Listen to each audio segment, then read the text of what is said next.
My memorial was a 3D model digitally, and it shows some of her pictures she took as a model. The reason I picked to do this 3D model like I did was because I wanted to show the beauty she had and how she didn't care what she wore, she felt beautiful no matter what. The reason I picked the rose in the back is because that was her favorite flower.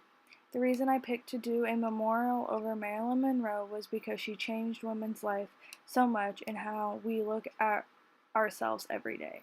Also, I picked her because she's one of the biggest role models I have. When you think of Marilyn Monroe, her name brings beauty and innocence to mind.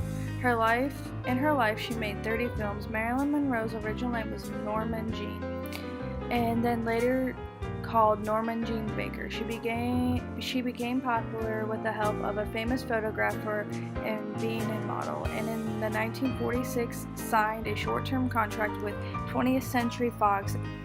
That is how she got her name, Marilyn Monroe.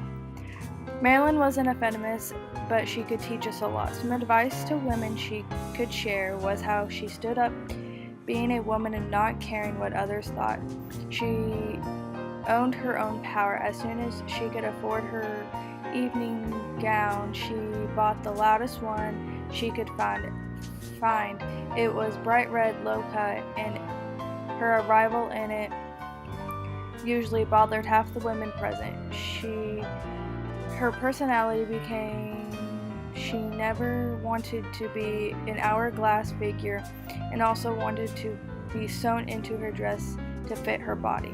She also spoke up for sexual abuse that she experienced during childhood and adulthood, at that time was very brave and a feminist act, because at that time society thought it was the idea that abuse didn't really happen. When it did and happened, it was to blame the victim. Marilyn also stood up for equal rights when Ella Fitzgerald, when she couldn't be booked at her Hollywood nightclub because she was African American. Marilyn Monroe called the owner and promised to sit in the front table of the room every night that Ella performed. It worked. Because of Marilyn's publicity she got, Ella never had to play in a small jazz club again. Marilyn never was a dumb blonde. She took literature classes at UCLA.